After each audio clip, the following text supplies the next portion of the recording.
Good afternoon, everyone. One thing at the top.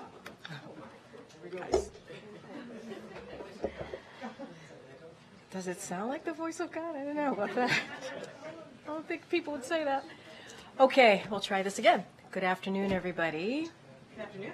Today we learned that last year, 19 states achieved their lowest average unemployment rate on record. 23 states set new record low unemployment rate last year, and 32 states had an unemployment rate below 4% for the entire year. We created a total of 2.7 million jobs last year for a historic 14.3 million jobs created under President Biden, all while wages are rising and inflation is falling. And we've continued lowering costs for families from healthcare and prescription drugs to utility bills.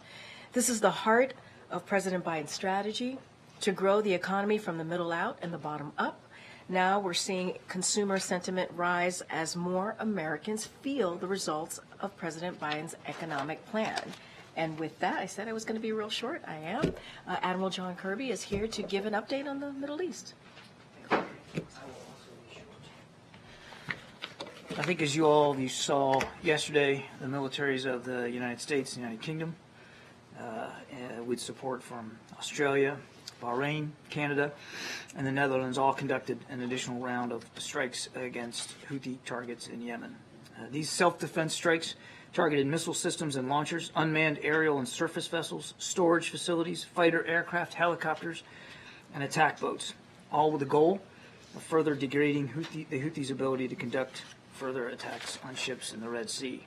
Initial reports from the Pentagon indicate that all the targets were hit and that they will help further degrade Houthi offensive capabilities. That said, the Pentagon is still conducting a battle damage assessment, so I'd refer you to them for any additional detail. I just want to remind that the United States is acting is acting as part of a coalition of countries committed to the defense of our ships and our sailors, to upholding the freedom of navigation in a major international waterway, and of course to holding the Houthis accountable. And as the President has made clear, we will not hesitate to take further action as appropriate. Thanks, John. On the strike yesterday, can you walk us through a little bit of the when the President approved those strikes? Was there a new convening of the national security team before that operation, or was that sort of the green lit a couple weeks ago when these strikes started? No, these additional strikes yesterday required additional conversations and discussions across the national security team, and the President made the decision to authorize this particular round of strikes very recently. And with that national security team, would that include Secretary Austin? When was the last time the President spoke with the Secretary? Those discussions did include Secretary Austin. I don't have the exact time on the calendar of when those discussions happened, but he was involved and engaged in all those discussions, yeah. And then on a different topic, there's a report that the Israelis have presented a new ceasefire, a temporary ceasefire for a hostage deal, a 2-month pause to release all the hostages and the buys of their civilians and soldiers. Can you confirm that? Is the U.S. engaged, as Brett's in the region right now, is he trying to actively sort of drum up support for that framework of a deal? Yeah, I'm not able to confirm those specific reports that you're talking about in the press. Brett is in the region. He was in Cairo today, as a matter of fact, and he'll have other stops along the way. Certainly one of the things he's in the region talking about is the potential for another hostage deal, which would require a humanitarian pause of some length to get that done, and that's definitely on the agenda. He'll also be talking about a range of other issues, including humanitarian assistance, including getting assessment of Israeli Defense Force operations and protection of civilian life. I mean, there's a lot on his agenda, but I can't confirm these reports that those are the parameters of the deal that's being discussed. The last thing I'll leave you with is that, as I've said before, the discussions are sober and serious.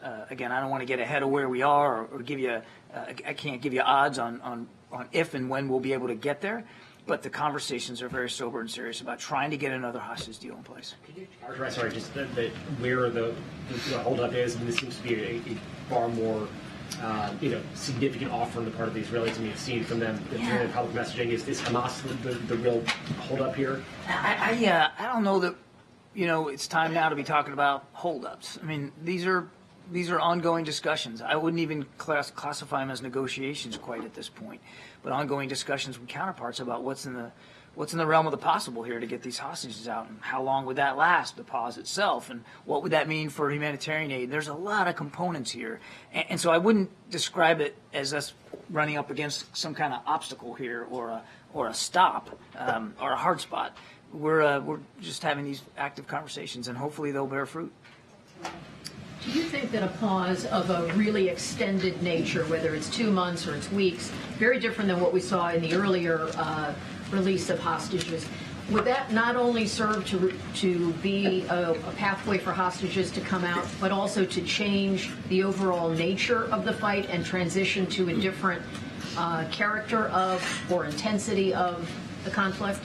You know, Kelly, it's possible. But I really think we've got to be careful about getting ahead of where we are in the process. The focus would rightly be on getting the hostages out, more than 100 that we know Hamas or their affiliates are still holding. And, of course, increasing the humanitarian assistance. It would depend on how long, right? And so I think it's possible that it could have some larger implications for the conflict itself, but it's just too soon to know right now. Do you think that the substantial loss of life among the IDF, the 24, is that a component of changing how Israel may view where we are in the war now, to have a catastrophic incident like that? Only the Israelis could answer that question. It was a terrible day for the IDF yesterday. That's an enormous amount of troops lost in one day, and certainly our condolences go out to all the families and their teammates as well. But as for what impact yesterday's actions might have on this, I think that's something we would refer to them to speak to. Thanks. John, you've said multiple times that the U.S. doesn't support a general ceasefire right now. But would the White House support a 30-day, a 60-day, or a 90-day ceasefire if that's something that Israel was open to for a hostage? Sure, absolutely. If that would give us the opportunity to get hostages out and get more aid in, we would absolutely support a humanitarian pause of a longer length than the week that we were able to accomplish. Absolutely, we would. And do you think that's realistic, that a 90-day pause, for example, might be agreed? Again, I don't want to get ahead of where we are in the discussions, Jeff. So I can't confirm the reports out there about what the length might be.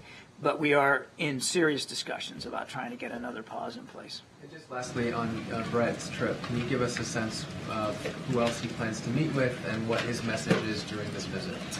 He's working on a range of issues, so his messages are really in line with our policy, which is making sure Israel knows that it has the support that it needs, making sure we're getting humanitarian assistance increased to the degree we can, getting the hostages out, and obviously helping to work towards an arrangement where a pause can be in place to allow all those things to occur. He'll also, no question, have other discussions about other regional issues, including continuing to explore the idea of normalization between Israel and Saudi Arabia.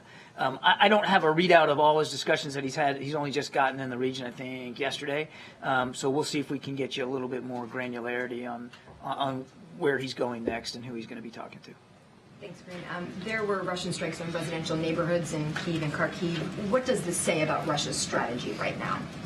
It's very much, I think, of a piece of what the Russians have been trying to do since the winter months have set in, which is to further victimize the Ukrainian population, to try to break their will and their back. And the attacks on civilian infrastructure, residential homes, and areas is again not something that Putin has shied away from in the past.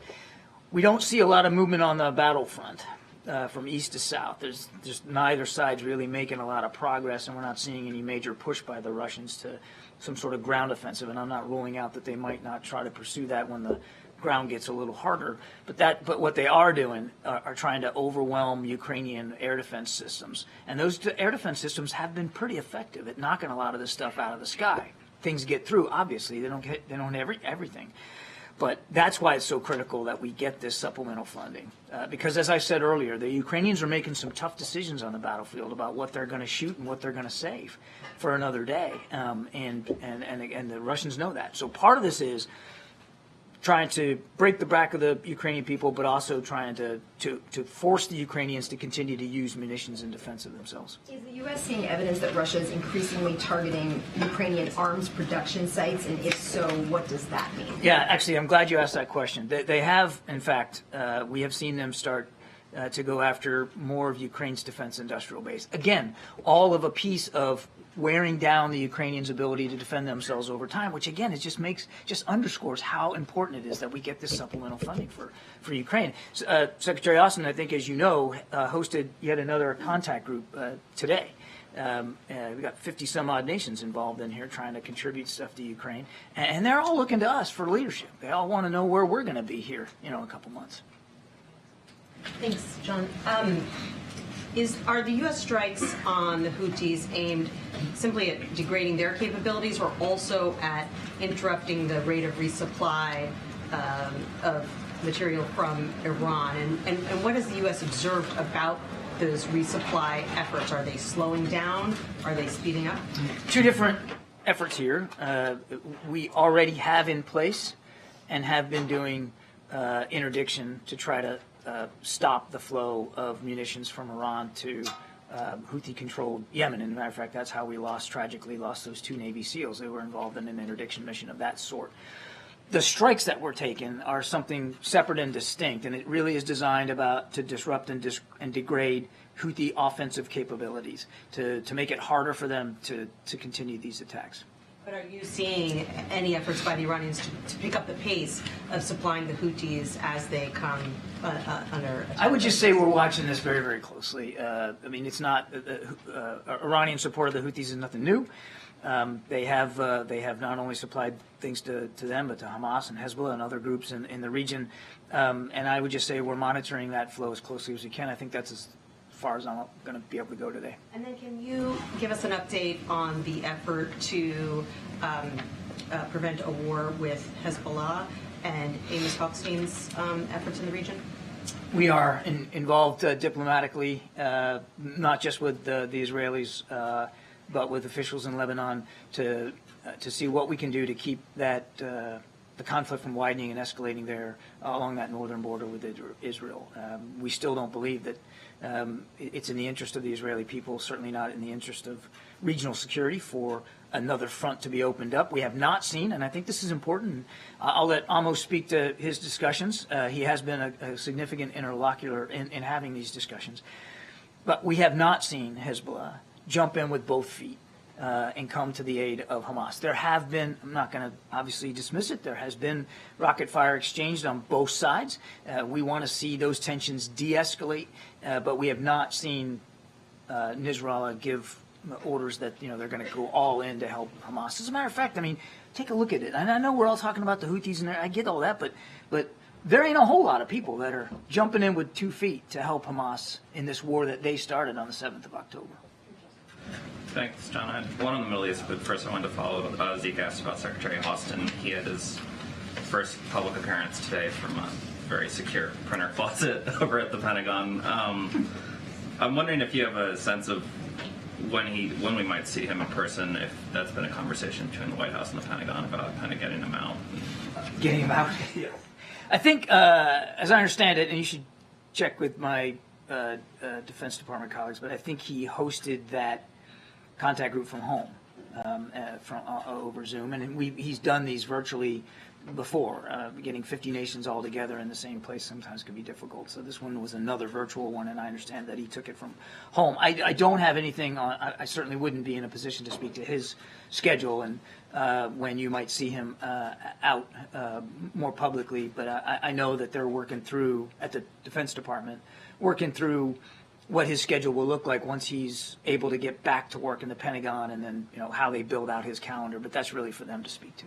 And then on the Middle East, you mentioned yesterday that we were engaging the Saudis and regional partners still on that normalization effort. But I wanted to ask about at the G20, there was the announcement about the India to Europe sort of rail and waterway trade pipeline. The economic corridor. Yeah.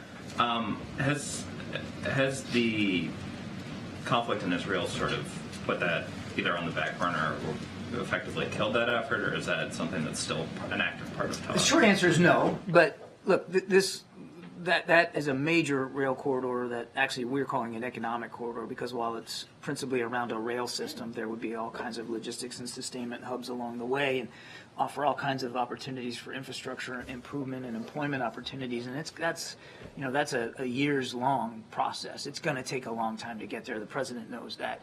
And so our work and our efforts to start laying the groundwork, literally, if you'll excuse the pun, but laying the tracks for that are ongoing. John, I just want to go back on the strikes on the Houthis.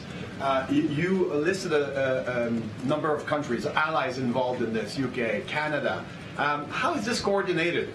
And by the way, does the mission have a name? Is it just like we're striking the Houthis operation? And how does the coordination happen? Is the president involved? Has he talked to Prime Minister Trudeau, for instance? So there's a lot off there. Not every nation is involved in the actual dropping of munitions. In this case, it was the United States and the United Kingdom. Other nations, as I indicated in my opening statement, they contribute other capabilities. I'll let them speak to what they're doing to support these strikes on Houthi capabilities ashore.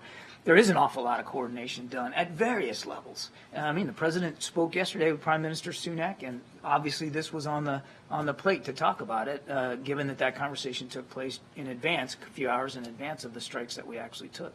And we always read out his calls with foreign counterparts, so it's not like he would have a conversation with another prime minister and you wouldn't know about it. But he is involved at his level, of course, but so is Secretary of Defense, so is Secretary of State, so is Jake Sullivan, our National Security Advisor, and then staff levels at the NSC up and down the chain of command are involved clearly with our counterparts. So this mission is just, we're striking the Houthis. You're asking for the name? Well, is it an operation organized and well thought? I'd refer you to the Pentagon if they've given it an operational name or not. That's really for them to speak to. We're not so much worried about what bumper sticker you slap on it. We're interested in making sure we're going after Houthi capabilities and trying to degrade their ability to continue to conduct these attacks. Thank you so much, John. I'm right here. Oh, sorry. Just a quick question about whether the administration includes environmental impact assessments in calculating how to support allies like Israel and Ukraine. Just for reference, we interviewed some environmental experts who estimated that in the last 60 days, U.S. supply flights to Israel contributed to 133,000 metric tons of CO2 emissions. That's a lot, right? So is that part of the calculation that you make, and how do you balance your desire to protect the environment with your desire to protect your allies? I know of no, and I'm happy to take this question, I know of no mathematical analysis that we're conducting at an agency level to judge the impact of using jet fuel, for instance, to fly support to Ukraine or get it into the region for Israel. Again, I'll take that question, but we're focused, rightly so, on making sure that our two partners have what they need to defend themselves. And that's really where the president's head is. Thank you. One of my colleagues has reported that Israel has proposed that Hamas senior leadership could leave Gaza as part of a broader ceasefire agreement. Is this something that the U.S. believes is a viable proposal?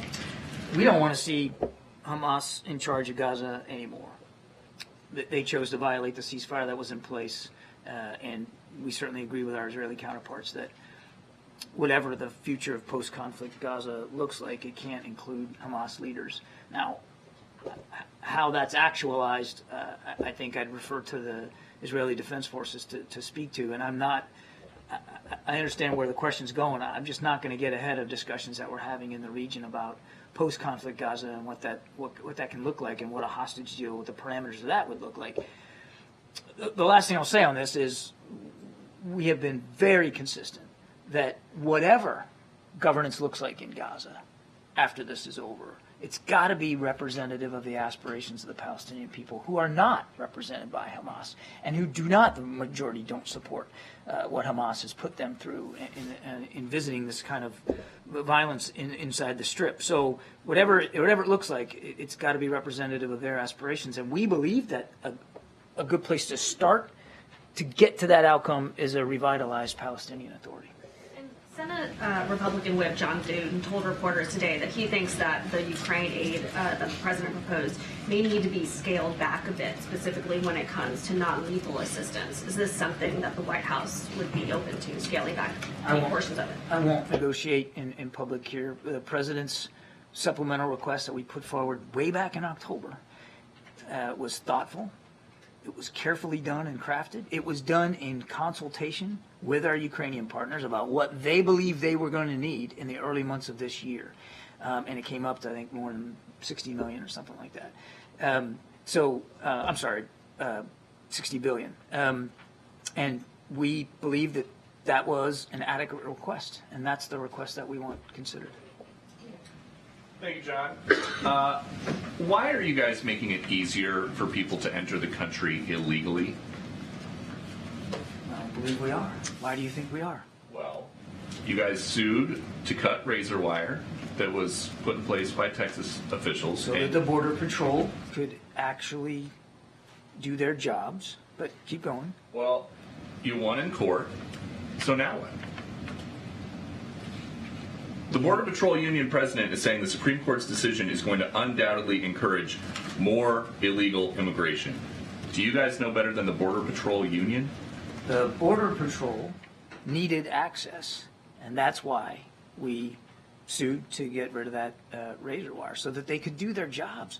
And you know what would also help them do their jobs, Peter? More Border Patrol agents. There's an idea. And if you go back to the supplemental request that we put in, there's money in there for some 1,300 additional Border Patrol agents. We want to help them do their jobs. We want to give them more resources.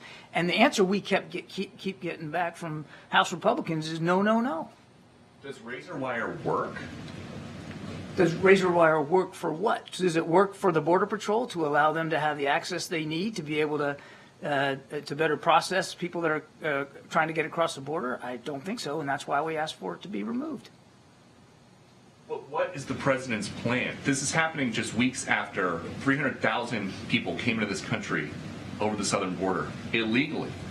The razor wire officials down there think was keeping some of them out, and you guys just sued and won to remove it. On behalf of the Border Patrol, who needed to have better access to it. Look, let me go back to your other question, and I know I'm running short on time, so I won't filibuster here. But what's the plan? Please look at the stuff we've put forward. The immigration reform legislation that the president put forward on day one. The work we're doing in the region. Just last week, we had Mexican officials here to talk about how together we have and will continue to try to stem the flow of migrants. You mentioned the numbers. No question there's a lot of people trying to make that journey, but it's not just to the United States, it's to other countries in the world, in the region. We're seeing historic movement. Not since World War II have we seen this many people on the move in this hemisphere. And the Mexicans are really stepping up and trying to do more on their southern border to keep that flow going north lower. And we have seen in recent weeks some success at that. The idea that we don't have a plan or a strategy or we're not taking this seriously is just not borne out by the facts. And, again, if the folks on the House Republican side are serious about border security, and they claim they are, then they should act on the supplemental request and, let's negotiate this in good faith. The president has said he's willing to make compromises. He's willing to negotiate in good faith. So let's have that discussion. Thank you. Israel has said that it is going to build a buffer zone and appears to already be demolishing structures inside Gaza along its borders, despite the U.S. position that Gaza's territory should not be reduced. Does the administration object to this plan? And if the Israelis are moving forward anyway, then what is the administration doing about it? I'll let the Israelis speak to this idea. Nothing's changed about our view, Sabrina. We do not want to see the territory of Gaza reduced in any way. We won't support that. And the administration has communicated that directly to the Israelis, that they shouldn't create these buffer zones? I won't talk about our diplomatic conversations. We have been very clear and consistent, both in private and publicly, that we do not want to see the territory of Gaza reduced in any way. Thank you, John. Could you please confirm?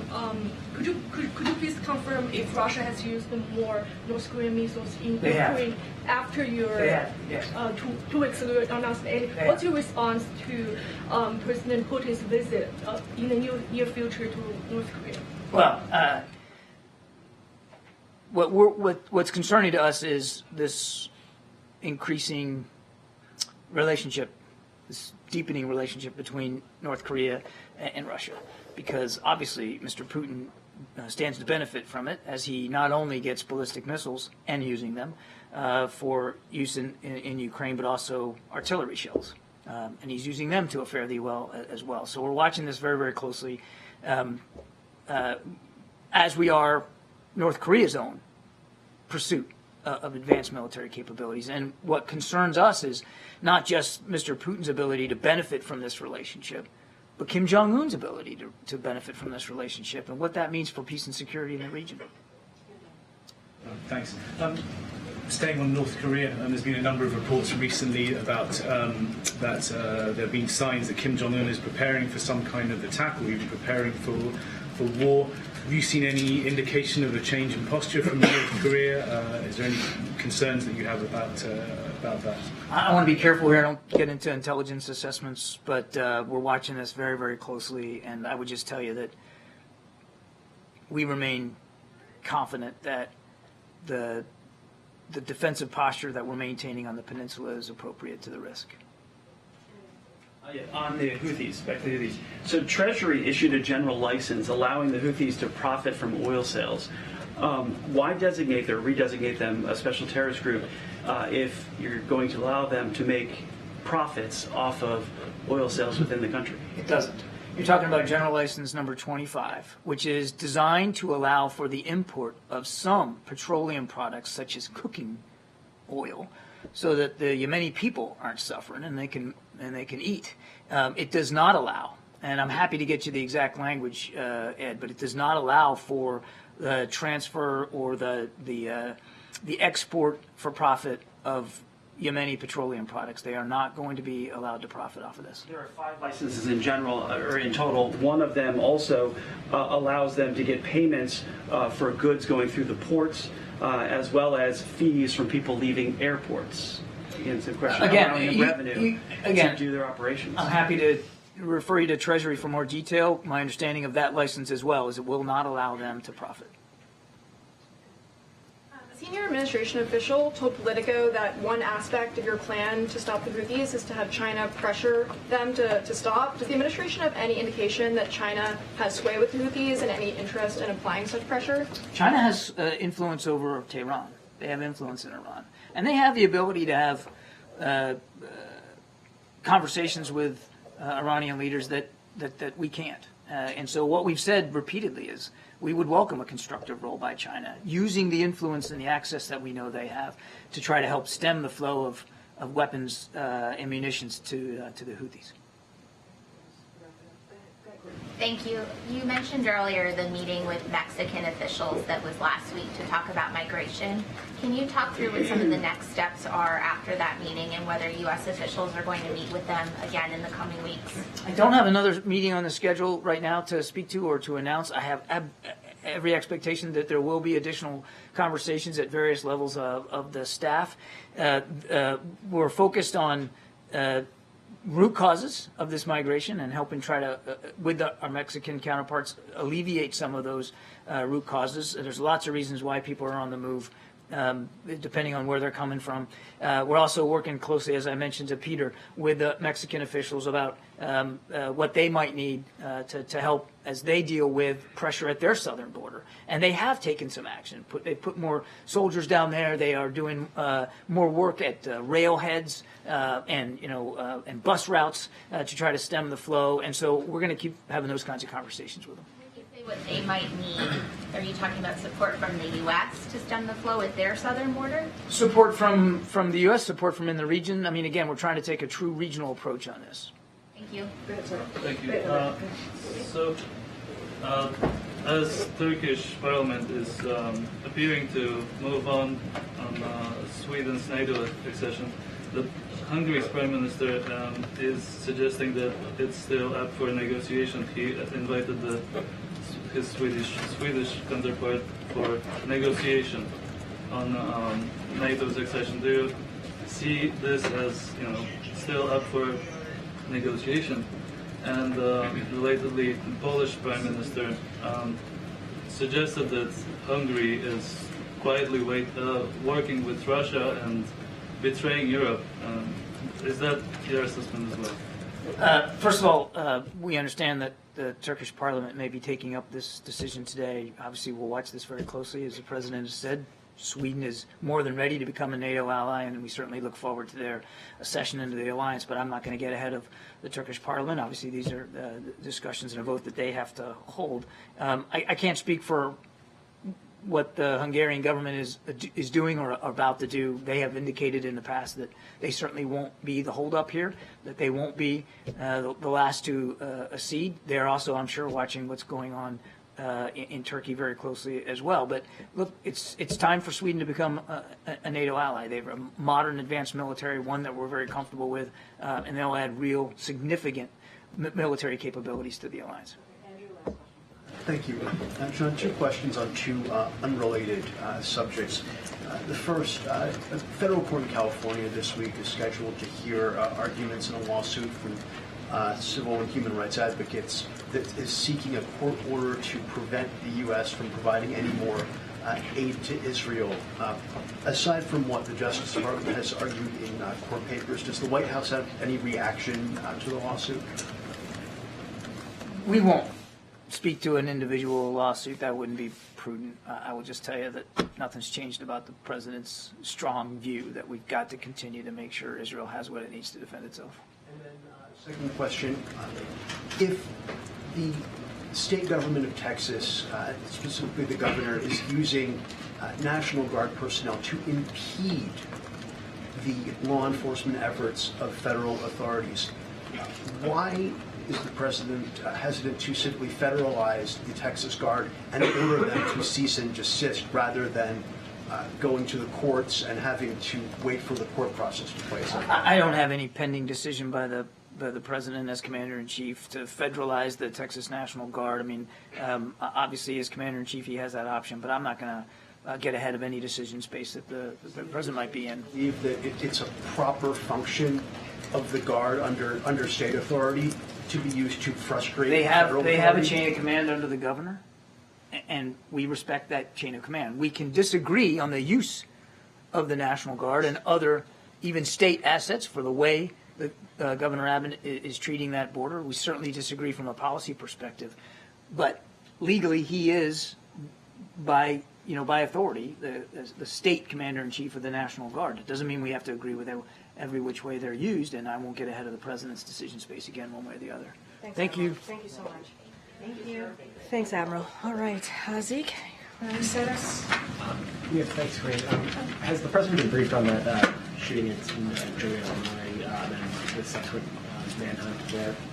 Yeah, so thank you for that question. And so we are tracking certainly the connected fatal shootings that took place in Joliet, Illinois, just outside of Chicago. Our thoughts are with the families of the victims of the senseless act of violence. Federal officials are supporting the local law enforcement investigation, and we will know more as they complete their work. As law enforcement has stated, the shooter appears to have died of self-inflicted gunshot wounds. This recent tragedy underscores the needs for Congress to act and to take action to end this epidemic of gun violence that we're seeing across the country. Our administration is taking aggressive steps to keep guns off our streets and out of those who mean to do harm by cracking down on gun trafficking, stolen firearms, and enhancing background checks to stop sales to those in crisis, and all things to key provisions of the president's bipartisan Safer Communities Act that we were able to do about almost 2 years ago now. But we need Congress to do more universal background checks, red flag laws to provide further protections and tools to prevent such tragedies. The longer they wait, the more communities like Joliet will continue to be torn apart by gun violence. So we are certainly tracking this, and so we're going to see what the local law enforcement say about the more specifics of this horrific gun violence. Thanks. On a different topic, it's election day, primary election day in New Hampshire. The president's name is not on the ballot, but many of his supporters are trying to write his name onto that ballot there. Without speaking to 2024 at all, how does the president plan to spend this evening? Does he plan to watch those results? How does he plan to monitor the outcomes of this? So I appreciate the question. So look, as you know, the president is going to be heading out in a couple of hours to head to Virginia. He's going to be doing a dual, obviously a dual event with the vice president. Can't go too much further into that, but obviously you all know they're going to be speaking about reproductive health care, the importance of that. Yesterday would have been the 51st anniversary of Roe v. Wade before the Supreme Court overturned Roe, and we have seen the devastating effects that overturning of Roe have had across the country, with women obviously not being able to, many of them not being able to make decisions on their own health care. So you'll hear from the vice president, obviously, you'll hear from the president. So that's what he's going to be doing later on today. I have not spoken to him on how he's going to be taking in the results tonight, so I don't have anything specifics to share on how that's going to how the president's going to be spending his evening, but certainly he is always focused on the American people, and that much I can promise. And do you have any concerns that he might lose that right in hand?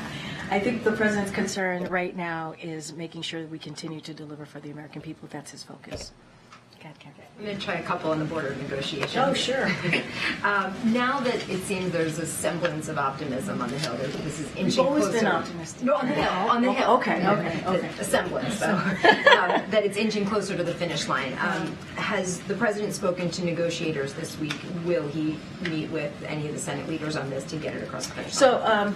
So we don't have anything to preview on any conversations that the president has had specifically with the negotiations. I'm assuming you're speaking about the senators, both Republicans and Democrats. Obviously, he gets regularly updated from his team, who have been in close part of these negotiations, obviously in close contacts with members in the Senate, and they've been doing this for months now, so he's getting regular updates every day, daily updates. And the president said last week, I think someone asked him how he felt about it, and he thought it was basically a deal was soon to come. So, look, we continue to be optimistic. This is an important negotiation to try to figure out how do we address a broken system, the immigration system. How do we deal with border security? It is a bipartisan negotiation, which we really truly appreciate, to get to that agreement, and we are going to continue to be optimistic. If there are any conversations that the president is going to have that we feel, that we will that is necessary to share, we certainly will do that. But as you know, the president, because he has relationships with many of those Senate members, tends to have regular communications with some of those senators on the Hill. Arlette had asked Kirby, so he touched on this somewhat, but I think more specifically for you because of the politics of this. Yeah. If the border policy changes come in at a higher number, the total cost of that compared to what the administration had asked for in the supplemental for border security, is there wiggle room in the appropriations process? Yeah. Is there wiggle room from the administration on the number that is put for the Ukraine funding? Would that come down from the administration side to keep this still in that ballpark range of $106 billion? So I want to be really mindful and really careful here. I'm not going to say what we would accept or not accept. What I will say is that national security supplemental that the president put forth back in the fall is incredibly important. We want Congress to move forward with it. We want Congress to act on this supplemental. It is an emergency request. That's why presidents usually put forward supplementals. And it's about our national security, not just abroad, but obviously here in the U.S. And it includes Ukraine, Israel, Taiwan. It also includes, obviously, the border security. So there are different parts and pieces to this that are very important. And it was a thoughtful process. I'm not going to get into the appropriations part of it. I'm not going to get into anything else beyond letting the negotiators as they are focused on border security, to allow them to do their negotiations. Again, the negotiations that they're talking about is obviously policy and funding as well. What are we going to do to give the resources that are needed to deal with what's going on at the border? I'm just going to keep it to there. Go ahead, Nancy. Thanks, Karine. On the razor wire case, now that the Supreme Court has decided in favor of the administration, what is the plan? How quickly does the administration intend to remove all the razor wire that has been set up? So I don't have the specifics on what the border security is going to do and how they're going to do it. Look, we are certainly glad that the Supreme Court made the decision to vacate the injunction that prevented border security to actually do their jobs, to do humanitarian work, to actually enforce laws, and it got in the way. And what was put forward, that what Texas was doing, the governor was doing, was actually ineffective. And that's something that we have to remember. It was ineffective. And so now it's going to allow border security to do their jobs. It's going to allow border security to actually act if there is an issue or a dangerous situation happening and they need to act and save lives. It's going to allow them to do that and actually do their jobs and enact law. Look, the bottom line here is that we need changes in policy, we need funding, and that's what the conversations are happening in the Senate, and so that's incredibly important. We do not need political stunts. We do not need political stunts that we're seeing from the Texas governor. But look, we're glad that it happened, and now Border Patrol will be able to do their jobs.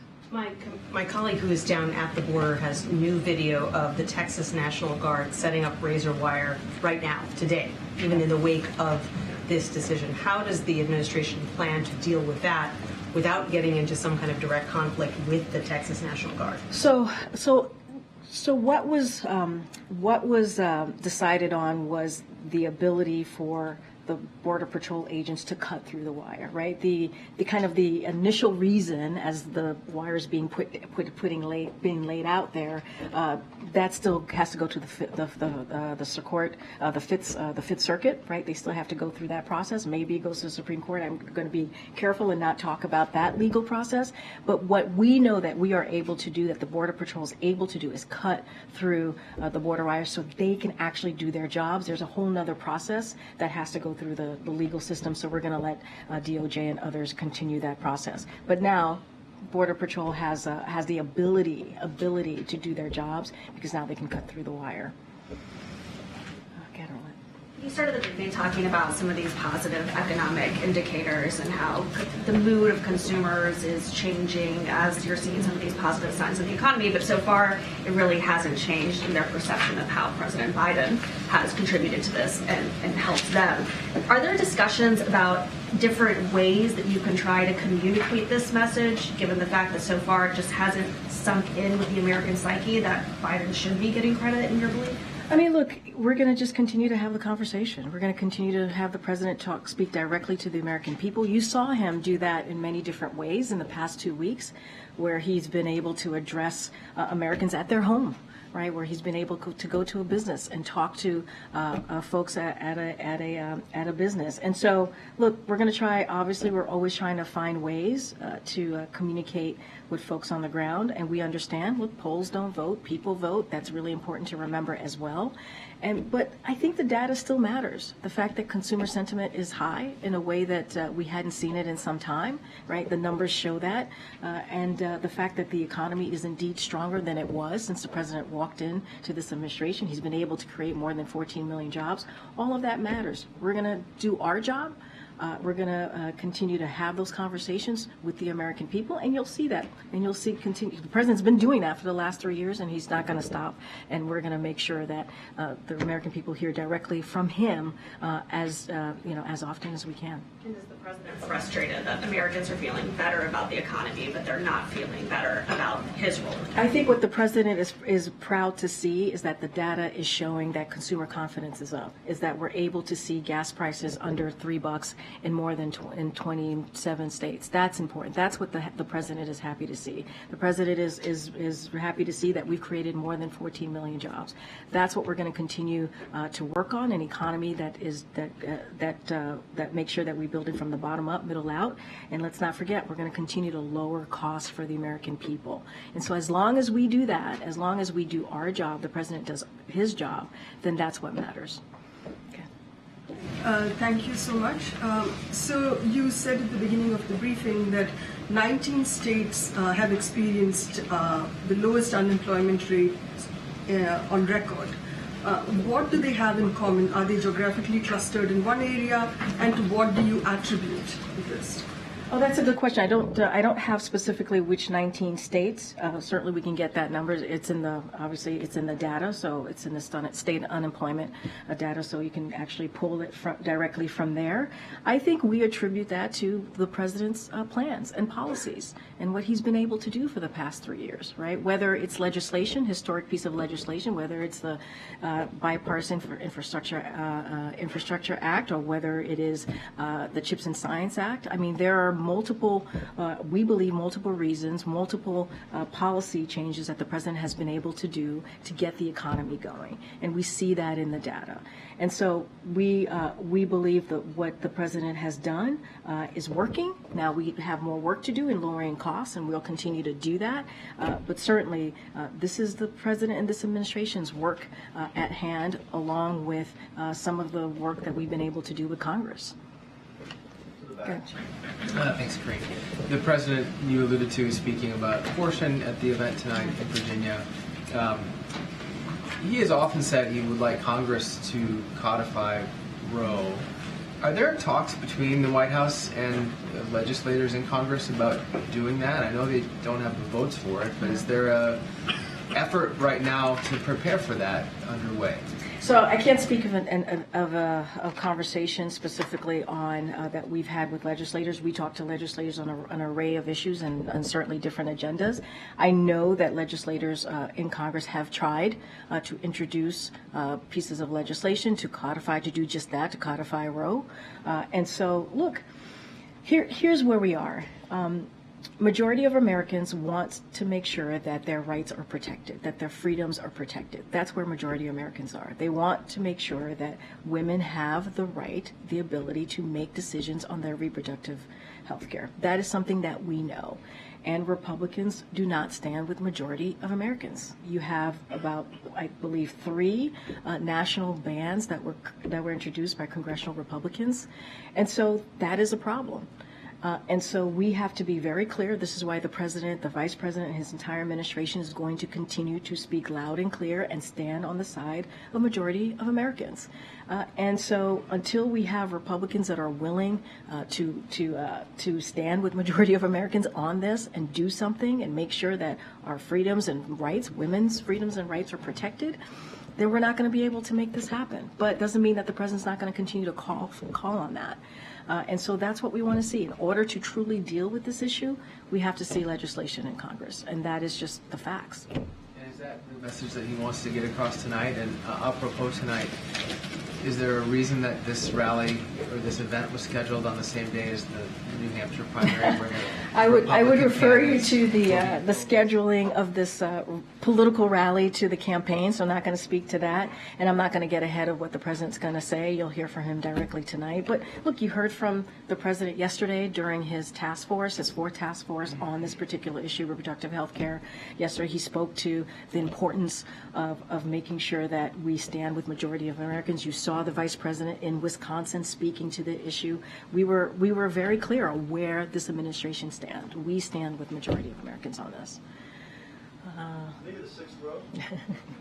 Go ahead. The 5th row yet. I'm just saying. Go ahead.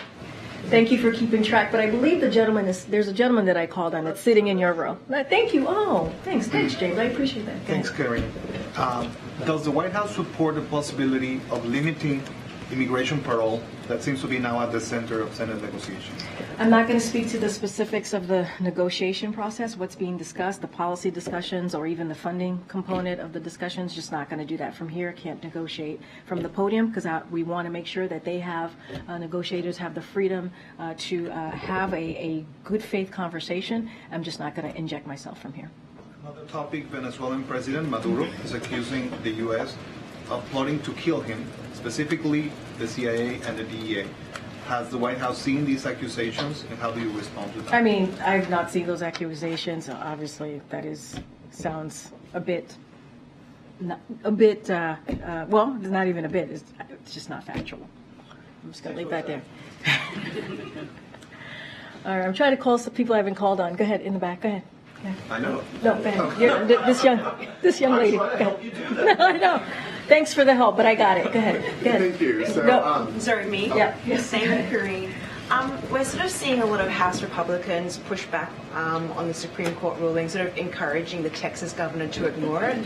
People like Can you start from the beginning? I missed the beginning of your question. That's okay. So we're seeing sort of House Republicans encourage Texas to ignore the Supreme Court ruling. Representative Clay Higgins also sort of said it's a civil war. Is that rhetoric helpful to solve the situation at the border? None of it is helpful. That rhetoric is not helpful. The political stunts are not helpful. They're just not. They're not dealing with the issue that we're seeing at the border. What we have asked and what we have said, let's work in a bipartisan way. That's why we are very grateful to what the senators are doing right now in negotiating in a bipartisan way in good faith to come up with a solution on a system that has been broken for decades, an immigration system that has been broken for decades. And so you have Republicans coming together, Democrats coming together in the Senate to actually figure out what are the policy changes that we can, meaningful policy changes that could be put forth, what's the funding stream that is needed to deal with the border, and that's what we want to see, and that's what we appreciate. All of the political stunts that some of them put Border Patrol agents' lives in danger.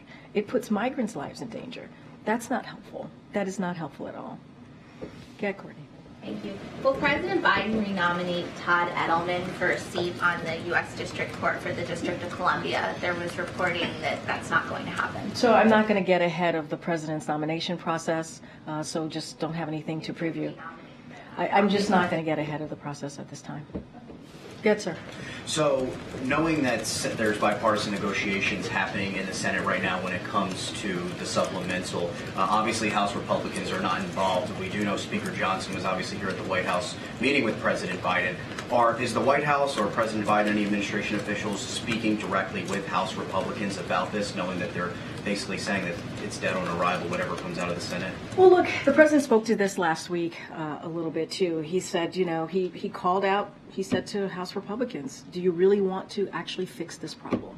Do you really actually want to do the work that's needed to deal with the issue that we're seeing at the border? Do you really want to fix this immigration system? I'm adding on to what the president said, but that's a question for House Republicans. I think we have proven, Republicans in the Senate and Democrats in the Senate have proven that we actually want to work on this issue, on this broken system. And so, look, if they are real about this, if they want to fix this problem, then they would get involved. They would get involved, but they haven't, right? You heard me say back at the end of last year, they left in the middle of December while negotiations were happening with Republicans in the Senate and the Democrats in the Senate. So, this is a real problem. This is an issue that Americans care about, and they want to see it done in a bipartisan way. That's what we're trying to do. That's what we're trying. I don't know why House Republicans continue to get in the way. But outside of the meeting last week, have they been in constant contact at all with House Republicans? Look, don't have any specific communication or conversations to read out. Obviously, it came up in the meeting that the president had last week with leadership, and that it was obviously about Ukraine and the importance of America supporting Ukraine and their fight for freedom. But obviously, as well, border security came up, and there was an agreement. There was an agreement with folks in the room that we needed to deal with both issues. Both issues were really important, and so that's what I will leave you with. But House Republicans could speak for themselves, and we are saying to them, why are they getting in the way? Why don't they come to the table and actually have these negotiations with us as well? Way in the back, go ahead. Immigration is now the top issue for Americans over the economy, over inflation, as according to a new Harvard poll. So is immigration the president's top priority? There are many issues that are top priorities for this president, right? This is a president that has to deal with multiple issues all at once. Obviously, immigration is clearly important. I just went into a back and forth with your colleague here about what's been going on, right? What he's been doing, what Republicans and Democrats in the Senate have been doing, how these negotiations are so important to get to a bipartisan agreement to deal with immigration, this broken system, and the border security. So obviously it's a priority for this president, and he is managing multiple things that are important and key to the American public. Follow up on that, also on the border, Speaker Johnson put out a statement talking about this issue. He's saying that the VP wants Congress to, quote, grant mass amnesty and spend taxpayer dollars to process, not stop more illegals. And her solution is to incentivize the lawlessness and the chaos. Can the White House respond to that? I will say to the House Speaker, if you truly care about the border and dealing with the border in a way that actually helps the American people, and if he really cares about a broken immigration system that's been broken for decades, then come have a conversation, a true good faith conversation. Be part of the solution. Be part of the negotiations. Actually do something that's going to make a change for the better. And right now, that's not what we're seeing. He's getting in the way. And, that's not what this president is about. He wants to see this done in a bipartisan way, bipartisan agreement that is effective and that actually has meaningful policy changes and also funding streams that make sense. That makes sense. All right. All right. Thanks, everybody. We'll see you tomorrow.